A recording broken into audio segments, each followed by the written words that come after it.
Some people say that mass immigration into the United States can help reduce world poverty. Is that true? Well, no, it's not. And let me show you why. This gumball represents the 1 million legal immigrants that the United States has taken every year on average since 1990. Now, who in the world deserves our humanitarian compassion? The World Bank has one measure of the desperately poor of the world. They make less than $2 a day. And how many people make less than $2 a day in the world? Well, let's start with Africa. In Africa alone, there are 650 million people who make less than $2 a day. 650 million. And in India, another 890 million people, desperately poor. China adds another 480 million people, making less than $2 a day. And unfortunately, the rest of Asia has a heartbreaking 810 million people who the World Bank says make less than $2 a day. And finally, there's 105 million of Latin America's population that are desperately poor. All told, the World Bank says there are 3 billion people in the world, 3 billion people who are desperately poor, making less than $2 a day. That's 3,000 gumballs.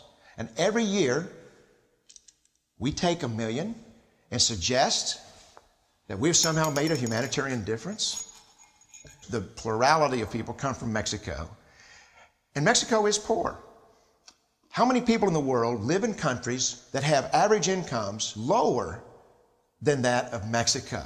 And the World Bank tells us that that number is these 3 billion plus another 2.6 billion people. 5.6 billion people in the world who live in countries with average incomes below that of Mexico. That's 5,600 gumballs. And so what is it that the elites are telling us? They're telling us that when we take this 1 million immigrants, that we somehow or another are tackling world poverty. The impossibility of making even a dent is actually worse than it looks here. Because last year, when we took 1 million immigrants, these countries added, births over deaths, 80 million more people into the impoverished populations. And this year, Congress is bringing in 1 million legal immigrants.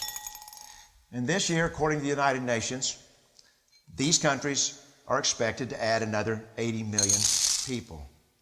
And next year, you can be quite sure that Congress, unless stopped by the American voters, will bring in another 1 million immigrants. And these countries, unfortunately, will be adding another 80 million people into these impoverished nations. We could take 5 million a year, but we'd never get ahead of what's happening in these countries. Not in this century. Don't you see? Immigration can never be an effective or significant way to deal with the suffering people of the world. They have to be helped where they live. Let's help them there.